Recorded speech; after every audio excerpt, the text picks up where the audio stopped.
All right, I'm on hole number 2 of the Extreme Hills tournament. I'm in Monday's qualifying, aka practice round in the rookie division. Let's go check out hole number 2. And it's going to be at Eagle Peak, hole number 4. I have no notes written down for this. I have no clue how I'm going to play this hole, and that's the hole we just got done playing. So I have a couple choices here. What I just did in the shootout on hole number 1 was I came out here with a backbone. I had a 3 power ball, so that put me pretty close to min club, and I went right at it. My other choice is I can bring a lower power ball because my red line was up in this area. I can bring a lower power ball so that I can start off up in the front and come at it with a guardian. There is a rough bump that you can do here too, but I'm not sure.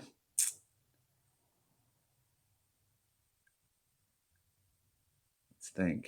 That would be a long iron. Let me go look at my clubs. Let me think what my options are here. That rough bump is super dangerous. And the way that the wind's blowing, the wind's actually blowing pretty good. Well, I don't know which way the wind's going to be blowing in the tournament. The last few times we've had this hole in tournament play, it's been headwind. Let's think about long irons. Something with some top spin.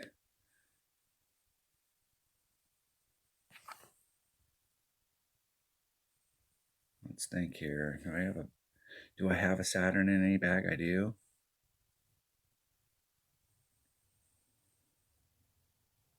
Let me switch this one up for a guardian. Let's see what my options are. So with a 3 power ball, I was pretty close to min. With a 2 power ball, I'd be right about mid. If I was doing the bounce over from the bottom. That should put me. Let's go out there and check it out. I can always switch to a navigator and a guardian and just try and backspin it up there. But let's see what that rough bump looks like. If I wanted to do the rough bump, how much topspin I got in this? 39. That might not be enough. That might be enough. Let's try it. Let's go out there and see what we got going on. Let's try a few different things. We'll check it out.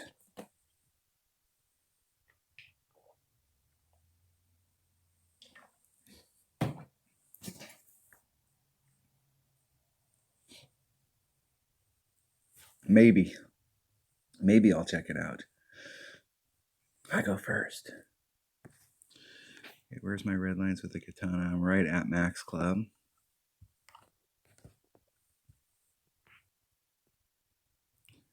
Not quite enough topspin with that bag. I have to bring a bigger ball if I want to use a Saturn, or it's even there. It's not gonna be good.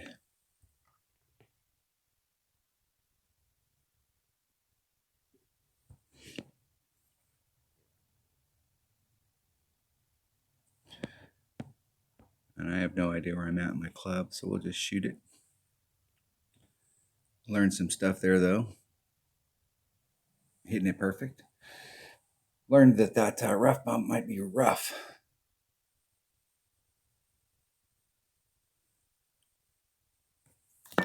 That was with no extra wind adjustment or anything. So I think I've narrowed my options down to the bounce over, which is probably, the deal is that you can get up there and guarantee yourself a birdie with the backspin, but you pretty much realistically have no chance for a hole-in-one. I mean, you could catch a hole-in-one when you're doing backspin on a shot like this, but the reality is that it's very low percentage.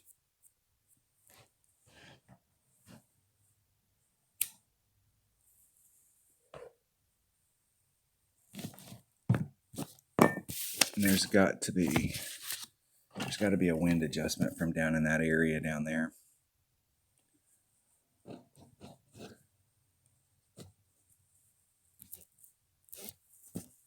I think with my upper developed account, I'm going to use and you could probably use a grizzly down in that area. You could you could come at it with a Goliath down there, but the deal is that I don't want to sacrifice the ball guide on a shot like that.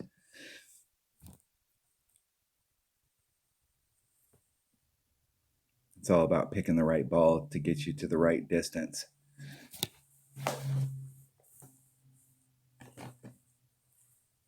That's what these practice rounds are all about, is going out here and being able to set up. You want to normally, as the week goes on, when I get to the opening round, for dang sure, I want to have a really good game plan as far as like what I'm going to bring on each hole. So I'm already, when I land, I already have all the stuff. I'm immediately setting the shot up. And then that way I can start working on my wind adjustments in the opening round. And it gives me time to work those wind adjustments out to see what I need to be doing,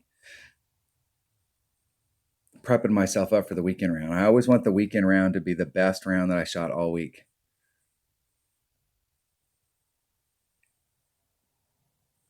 Part of that has to do with the way that the scoring is in the game. So I see it out there all the time. People are, and I'm as guilty as everybody else. I mean, it would be, I've lost tournaments because I've been beat in the weekend round. But if you added up my score for what I did for the whole week, I had the best rounds for the whole week.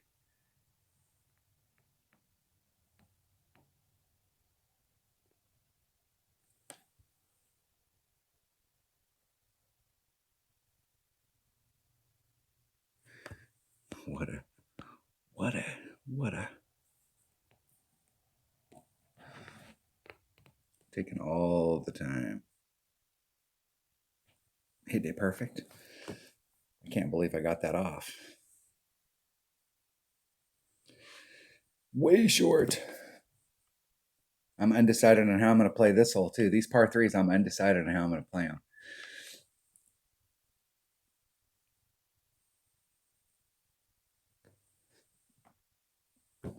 What I should have did was tried to see if there was a rough bump over here. There's a rough bump on this shot as well. Especially if you're up in this area right here, it's super thin, especially with that kind of wind. If you don't make a great wind adjustment, you're in big trouble.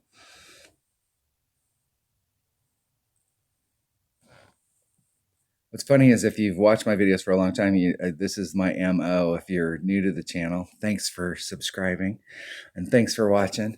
But I usually start the week off and I'm not too concerned about, it's all about just trying to pick the right stuff. And I don't try and put it all together. For me, it's all about peaking. And so I'm not one of those players that's going to come out and shoot some massive score every single round. I like to work myself up to the point where I peak, and where I peak is in the weekend round, and give myself the best opportunity.